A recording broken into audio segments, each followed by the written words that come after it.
I'm not the pastor, so y'all can scratch through that for the pastoral prayer. But we do have a number of things that we need to remember. Our Jewish families in Pittsburgh, and we also have needs in our community. And as we pray this morning, I'd like to take just a moment and make it a silent prayer, and each of you just bow, and I'll close. But if you would just take a moment and pray about a special need that you know of right now, and I will close. Let's pray.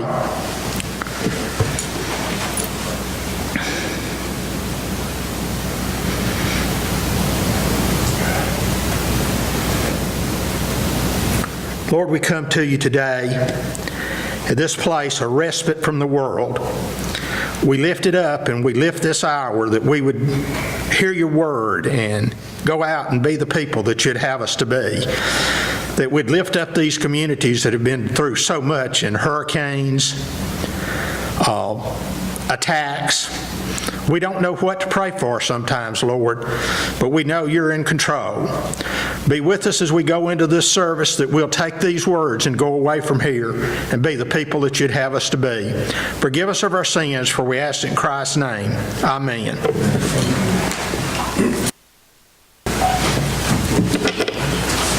You're going to sit right there. Good morning. I'm Michael Munn. This is my wife, Anne Marie, and I'm going to need her in a minute to come up and help me speak because a couple of reasons. Number one, I'm not too smart, and number two, during my ordeal, I had short-term memory loss. So she's going to fill in a lot of the blank spaces that are in my head. But it's awfully nice to see this big smiling group this morning. I didn't expect this many people here this morning, Ann and Doyle, but I see a lot of familiar faces, and it's awfully nice to be invited, and I thank you for your hospitality this morning, and Ann and I thank you for the opportunity to come speak with you this morning. For those of you who may not know, back a couple of years ago, I had a cardiac arrest, and my heart stopped. Jay Mackey was there that morning, our next door neighbor on Windsor Circle. He got there when I think the ambulances got there. But by then I was somewhere else. You know, many times since that date, I've bumped into people that I don't know, I didn't recognize. They come up to me in a restaurant, walking down the street, and say, you know, I know you, Mike, I know you. You don't know me, but I, or me and my Sunday school, or me and our church have had you on our prayer list for the last several months, and that's just a blessing. I can't tell you the feeling of the power of prayer. Ann felt it, my family felt it at the hospital. It's really a physical feeling when that many people are praying for you.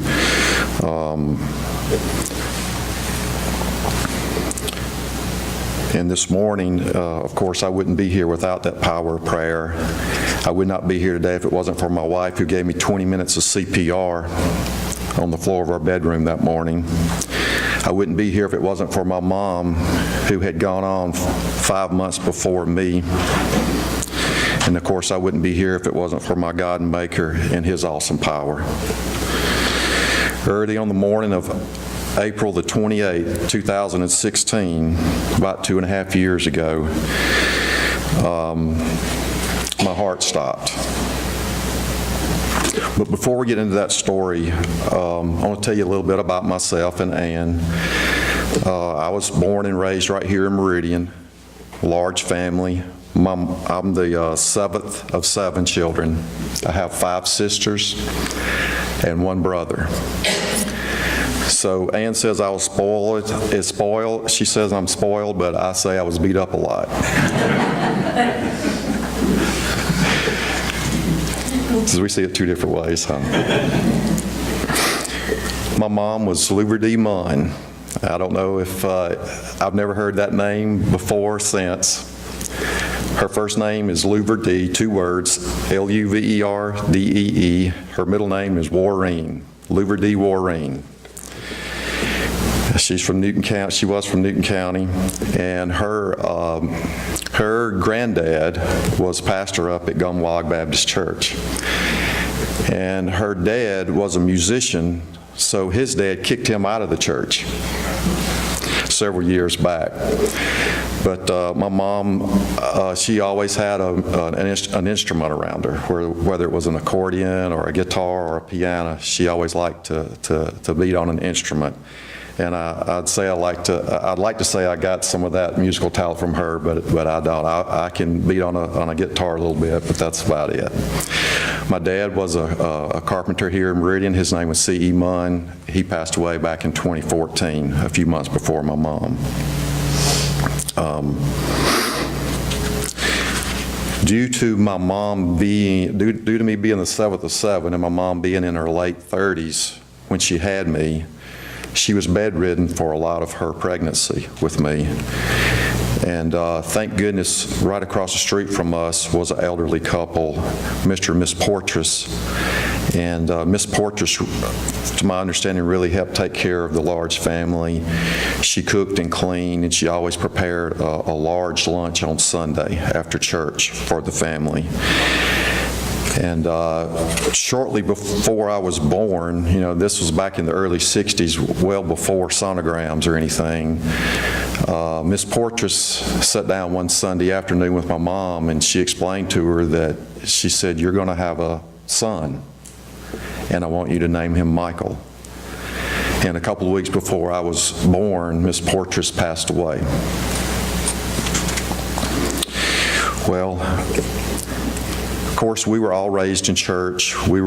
Anytime the church doors were open, we were there every Sunday morning, Sunday night, Wednesday night. When I was small, we attended a little Baptist church over on the south side of town, Fulton Avenue Mission Baptist Church. It was a mission of Southside Baptist. When I turned 18, I joined a Methodist church. And I was Methodist ever since, till about a year ago when Ann and I joined Prospect Presbyterian. And I think most of you know Brother Tom out there. Anne Marie, she is originally from Massachusetts. She and I both work for USF&G. We met at the old USF&G home office in Baltimore, Maryland. We were married in 1991, and we have 3 sons. Matthew, the oldest, Jacob, and then Cameron. Matthew will soon be a pharmacist. Jacob just started working in Atlanta, Georgia for PricewaterhouseCoopers, an accounting firm. And our youngest son just started Ole Miss this fall, and he's also in the accounting program.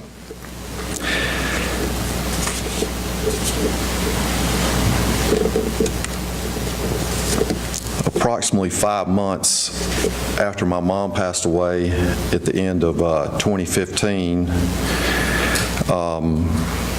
I was in a bike race. I had begun riding a bike, and kind of got me on a bike and to keep me exercising several months before.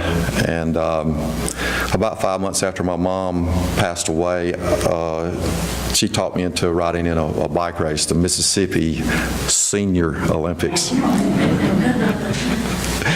And it was April the 23rd, 5 days before my event. I still remember the number they gave me that morning when I went to sign in, when I went to register for the bike race. They gave me the number 5. Little did I know the significance of that number 5 days later, that I would go into cardiac arrest. Well, I've already explained I had short-term memory loss, so Ann, you may want to start making your way up here. Because the morning of actually the last thing I remember in my mind was that bike race. I can remember riding in that bike race, the 23rd, and everything gets sketchy after that. I've had people, I know an elderly couple that we used to go to church with. They came and visited me when I was recovering. He explained to me that I had brought him and his wife some food over the night before my event. I don't have any recollection of shopping for that food. I don't have any recollection of delivering that food. I don't really have any recollection. The last thing I remember was that bike race. So I'm really going to need Ann now to kind of tell you the events that happen. But before I do, does everyone know the difference between a heart attack and a cardiac arrest?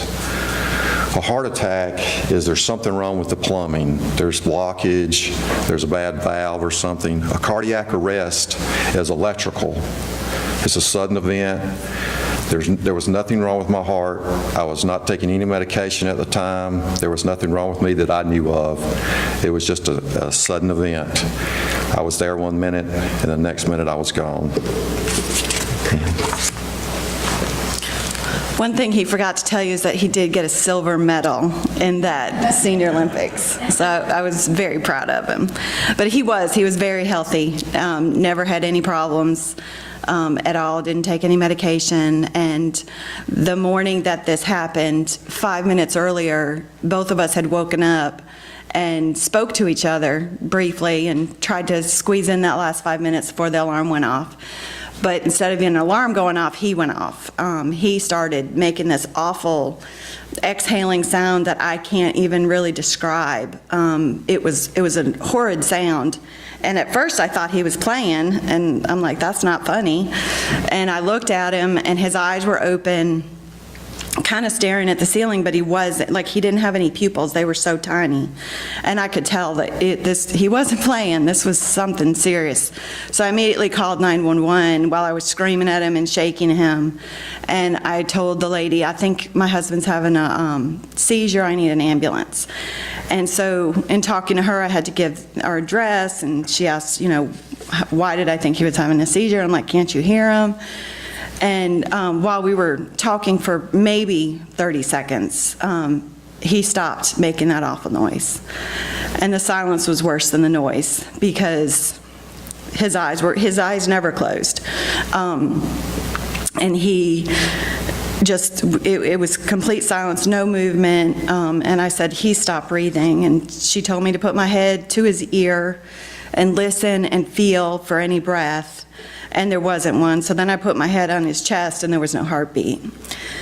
So when it started, as I was dialing 911, I screamed as loud as I've ever screamed at my son Cameron, who was downstairs in his room with the door shut, asleep. So I screamed as loud as I could because I knew I was going to need help. And so he came up, and he helped me get him on the floor. And I did CPR, which is an awful thing. I hope no one ever has to do in this room. If you've done it, God bless you, because it's awful. It's a violent thing, and it feels useless. Like while I was doing it, I was like, it's too late, he's gone.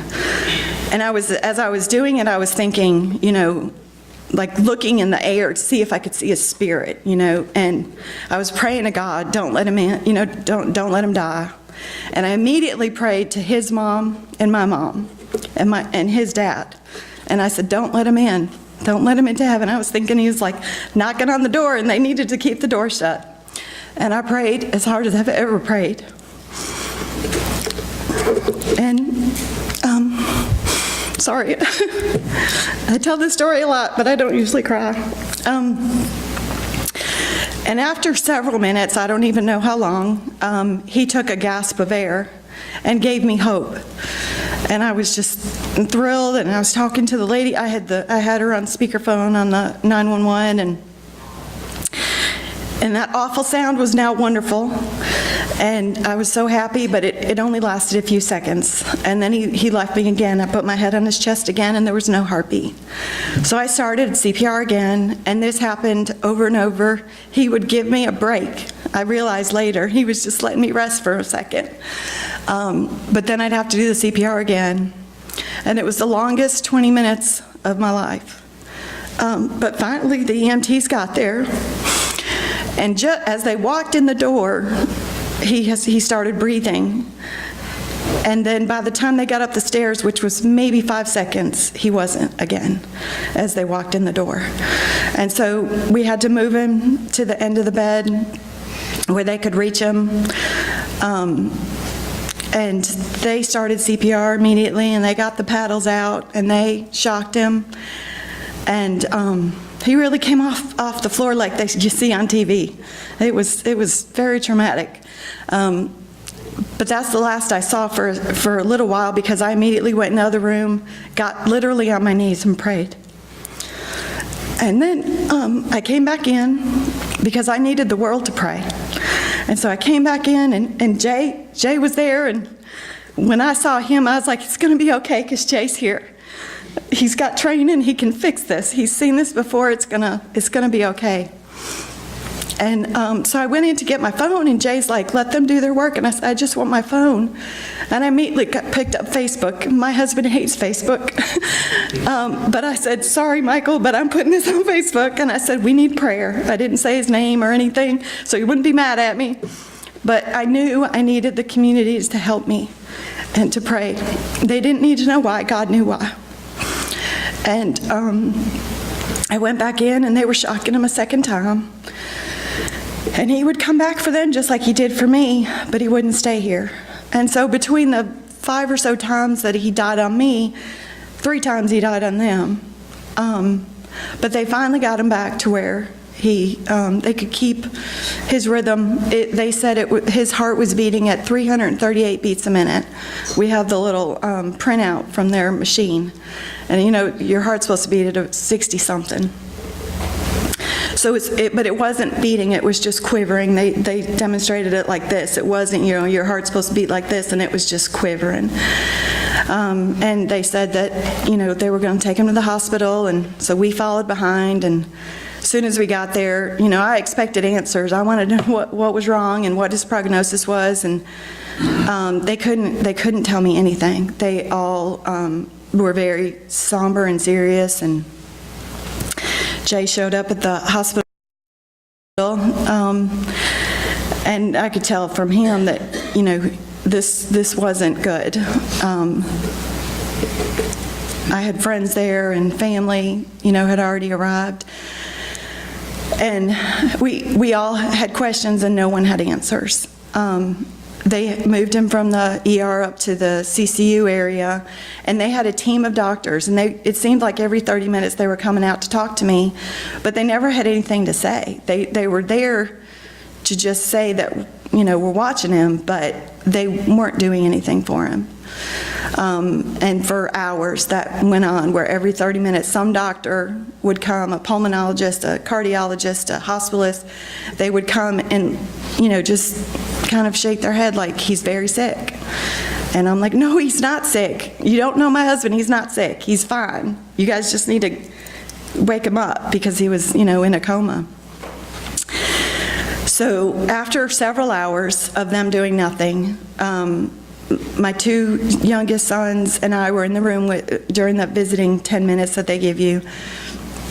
And the hospitalist came into the room, and he said, can I talk to you outside?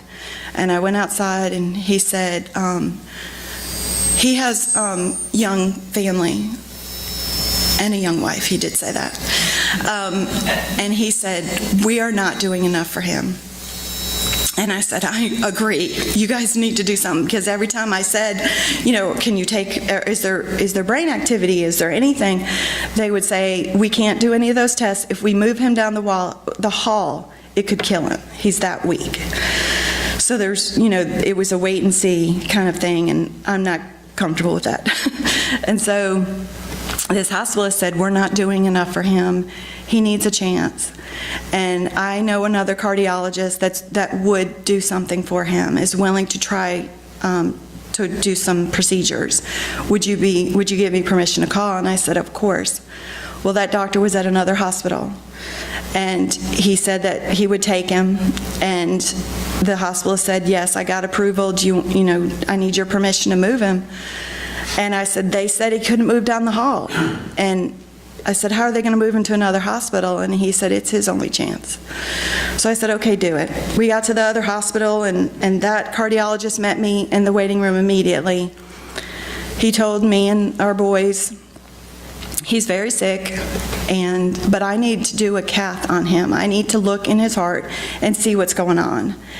But it could likely kill him if I do this. But you need to decide right now if you want me to do it or not. And I said, if you think you should do it, then I want you to do it. And he said, if it were me, I would want it done on me. He said it would take between 10 minutes and 4 hours, depending on what he found. Because at this point, we didn't know the difference between we knew the difference between a cardiac arrest and a heart attack, but he didn't know what he had at that point. So he did the heart cath, and it took 10 minutes. He came out, he said there is zero blockage. Nothing is wrong with his heart. Now I have more questions than I have answers. So what they did is they took his body temperature down to 92 degrees, which is cold. They do that very slowly. They do it for 12 hours, and then they leave his body temperature down there for 24 hours, and then they take 12 hours to bring him back. What that does is it preserves any more brain, activity loss, so that it won't, if he does have problems with his brain, it's not going to get worse. And it does give his brain, what it does is it takes your whole body and concentrates all its efforts on the brain so that it regenerates any kind of damage that was done, and it stops any further damage.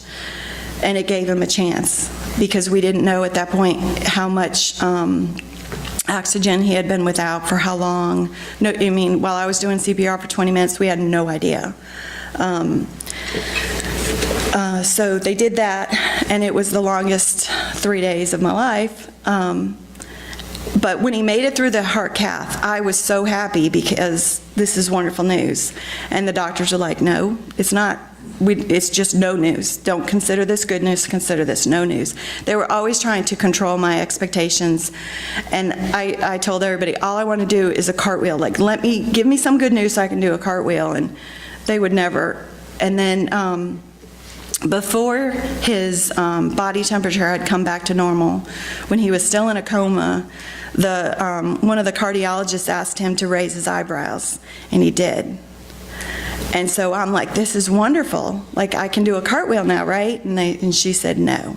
She said, do not get your hopes up. This doesn't mean anything.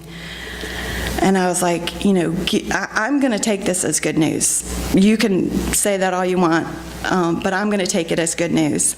And around that day or the day before, a young girl who's a friend of our family gave me this bracelet right here that I haven't taken off since. It says, believe anyway. It was given to her by her track coach, meaning a whole different thing. It was that when he gave it to her, it was believe in yourself. But when she gave this to me, I knew that God was in control. And it gave me that comfort that no matter what happened, I was going to be okay. So I clung to this. I held it all day long, every day. And then he gave us, the eyebrow thing, and it was wonderful. And when that happened, I just had a good feeling about it. Even though the cardiologist said, even if he wakes up, and her quote was, and that's a big if, he is not going to be the way he was before. We don't know at what extent his damage is, but we're talking months and months and months before he can even be functioning. And I just wouldn't believe it. And I will tell you that when he raised his eyebrow, somehow I knew to thank his mother. I don't know how I knew that. But I literally went to the prayer room at Anderson Hospital and thanked her. So then flash forward to the next day, he did wake up. And he was fine. He was his humorous self. He's a very funny guy. And the first thing that he said when he saw us was, I saw Mom. And when he said that, I said, I know. I knew it. I just knew it. And so then we started asking him, because there was a crowd of people around him. Normally in CCU, it's only two visitors at a time. They let us all go in anytime we wanted. I mean, not anytime, during the normal times, but we had 12 people. And when I saw that, I realized they know he's really sick. That's why they're being so nice to us. But there was probably 12 people around him when we went in, and he was awake and talking. And so we all were asking him questions like, well, what did she look like? Because when his mom died, she had Alzheimer's, and she did not look like herself. She was tiny and frail, and he said, and I expected her to say she looked beautiful, she was her old self. He said she was 38. Strange answer when I say, how does she look? Well, we found out later, his sister said that she was 38 when she had him. And that's why he tells the story about his birth and how Miss Portress named him and everything. It's part of the story. I mean, why he said she was 38, we followed up with, but how did she look? You know, was she, and he said she was dressed beautifully, and he'll talk about what she looked like. But the other important thing to tell you is that his short-term memory loss that he talks about, he doesn't remember a week before it happened, and he doesn't remember still 2 weeks after. Like, so the people that came to visit him, he doesn't remember being in the hospital when people came, but he does remember seeing his mom, and his story has never changed. And that, to me, is the validation, because in the hospital, he would say, why does my chest hurt so bad? And I would say, because I did CPR and I cracked some ribs. And he'd be like, why did you do that? And I said, well, because you died, and I was trying to bring you back. I'm not done with you. And then he'd say, and then I would tell him the whole story, because he would be like, what? How did that happen? How do I not remember it? And I would tell him the story. And then he'd say, why are you just now telling me this? And I'd say, honey, I've been telling you every day for the last 4 days, 3 times a day. But he would forget literally 15 minutes later what happened.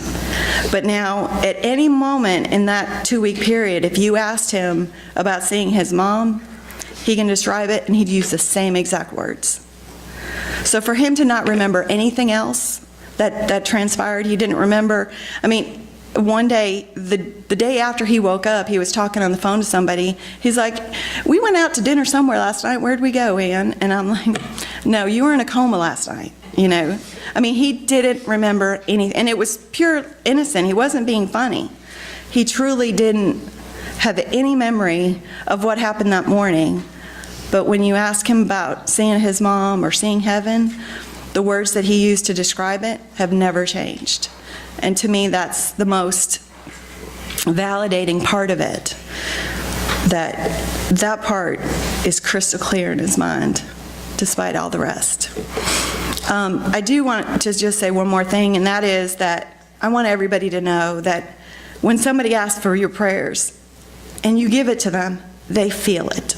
It is a physical feeling to know that you have your community praying. The comfort that I had, I never broke down during the whole thing, because I knew I had so many people praying. I had text messages, and like he said, he can't go in McAllister's without somebody saying, I prayed for you. After it was all over, we had the EMTs all come to his room, and they said that they needed to see him because he kept their hope going. This one man, he's an older guy, he said he's done 200 cases like his, and less than 5 survived. And so seeing him and his miracle gave them, you know, the strength to never give up on anybody and to believe anyway. Just like his doctor didn't, you know, just let him die, which could have happened if he didn't take those courageous steps. The doctor called. What? The doctor called. The doctor calls him his miracle man. The day that he woke up, it was a Sunday. He died on a Thursday. On Sunday morning, he woke up, and his doctor was not working, his regular doctor, so the on-call doctor called him, and I saw his doctor in the waiting room just walking through, and I thought, is something wrong? Why is he here? He's not supposed to be here. And so I ran over to him and I said, what are you doing here? And he said, I had to see him. He's a miracle. He said, I had to see him with my own eyes because I couldn't believe that, and he was literally, I have videos of him telling jokes within 3 hours of waking up. No, his personality hasn't changed. He's exactly the same person. So I think he wants to talk to you about what heaven looked like and what his mom looked like and all that. Thank you, Anne Marie. That morning of April the 28th, when I guess about the time they dragged me to the floor to beat on my chest for 20 minutes or so, as she described, it was violent. And I had left my body, but I could not watch what was going on in the room. And so I turned away from what was happening. And as I turned, right before me was my guardian angel. She didn't introduce herself. She didn't tell me her name, but I knew instantly. I knew who she was. She was a 12-year-old girl. She didn't tell me her age, but I can tell you she was 12. She was dark complected, brunette hair. I can describe her to a T. I don't know her name, but I knew instantly that, and I think I called her my guard. She was my guard. And instantly, I had peace when I turned and I saw her. And I only had one thought in my mind, with my mom's death being so recent and her impact on my life. I looked at my guard and I said, I want to see Mom. I want to see my mom. And we began ascending. And we went up, and when I looked up and out, there was a beautiful green pasture, and it was surrounded by big, huge, perfect trees. I could take all day probably and try to describe in great detail, but I can tell you there wasn't a brown leaf on a tree. There wasn't a dead leaf on the ground. There wasn't a pine needle on the ground. Everything was pristine. There were no marks in the bark of the tree. And when we got to the opening, my guard, she turned around. And I don't think my guard ever moved her mouth, but she told me a lot of things. All I had to do was look at her eye to eye, and she held her hand out. And I knew instantly that she told me, you can't come in here. You have to stay right here. I'm going to get your mom for you. I'll be right back with her. But do not come any closer. And I was right on the edge of this pasture, right where the trees stopped, and the grass was so thick and perfect. And there was no brown spots in this grass. There were no mower marks in this grass, but it was perfect. And as my guard walked away from me to go get my mom, I didn't see anyone else. It was just the pasture, the trees, and so I began taking it all in. And I noticed the sun was brilliant, but I didn't need to shade my eyes. I didn't need sunglasses. I didn't need to stand in the shade. The skies were beautiful blue. I looked out on the horizon and I could see a glow, and I could see something on the hill. And I knew that was the holy city. But there was a glow that came off of that city, and I knew what I was looking at. And I began looking closer to me again, and the beautifulness of the trees and the grass. And the grass grew right up to the trunks of the tree. There were no bare spots. And at that time, at that moment, it hit me. I wanted to walk out and lay down on that grass, and I wanted to lay my head back on that big oak tree right in front of me. But my guard told me I could not go out there. But I really wanted to walk out there and lay down and feel that grass beneath me. Well, about that time, I looked up, and my guard and my mom were coming back over this little knoll. And my mom was shaking her head the whole time. And she said, do not come out here. Well, she told me 5 things. She told me, number 1, she said, you cannot come in. You must go home. And then she told me, it's not your time, like, you must go back home. And then she told me, you must go back and take care of your family. You cannot come in here today. And I know she saw the look in my eyes that I did not want to go back. I wanted to stay with her. She said, well, we'll visit for a little while longer, but then you must go back. And then she began to tell me a couple of other things. The first three were easy. I understood those orders. The fourth thing she told me, she said, Mike, you've been doing a lot of good things. You've been doing a lot of good things, and I want you to continue to do those things when you get back. And then she got to number 5, and she said, now some of those things you've been doing aren't so good. You work on those, Mike. Work on those. And we visited for a little while longer, and I did not want to leave.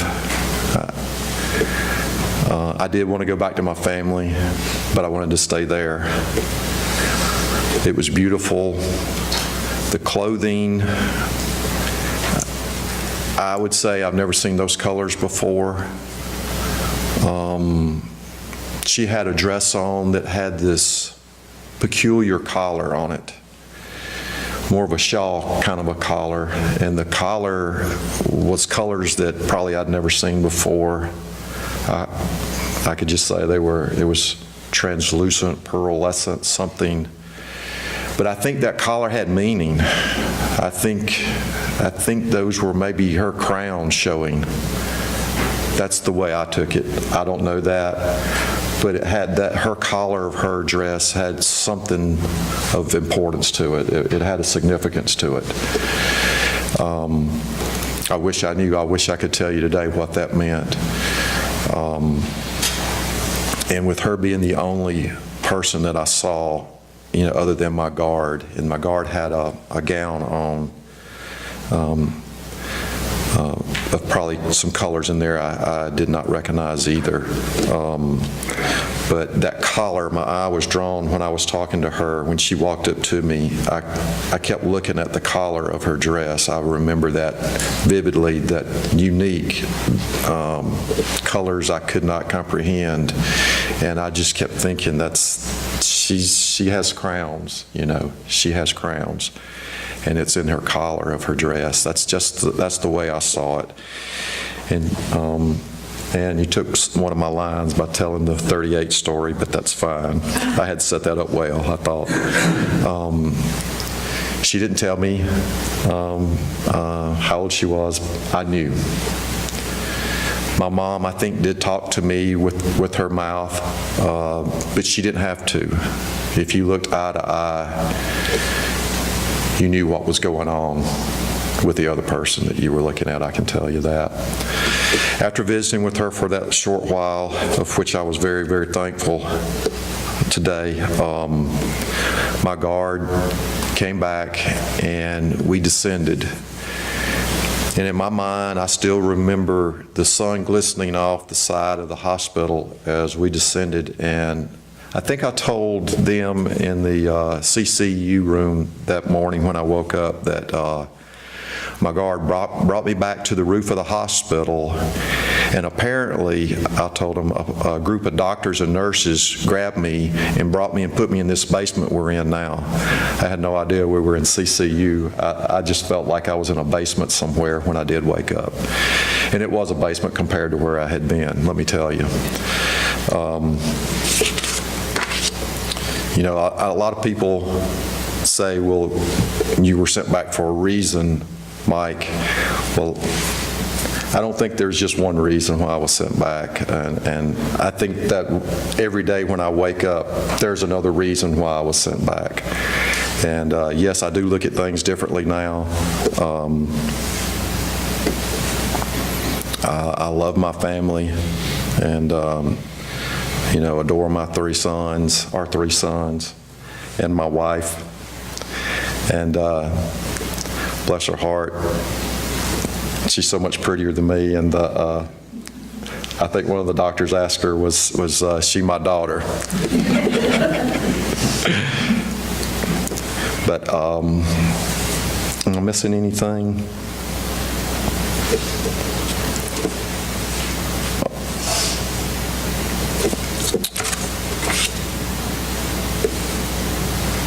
You went over the bracelets. I still have my bracelet on, believe anyway. And when I turned 1 year old, the next year on April the 28th of 2017, she threw me a 1-year-old birthday party and gave everyone bracelets. The theme of the party was Heaven Can Wait. Well, I want to thank Brother John and Miss Ann for inviting Anne Marie and I today. It's good to see familiar faces. We've told this story several times, but this is really our first time to tell. We did tell the story at Prospect, but it was more of an interview process. Tom had us set up in an interview. He just asked us questions, and we gave him the answers. So this is really our first time to stand before people and tell it from beginning to end. And I thank you for your time today. I thank you for the invite. You have a beautiful church here. This is the first time I've been in the doors here. Very beautiful. And I hope to come back and worship with you again some other time. Thank you.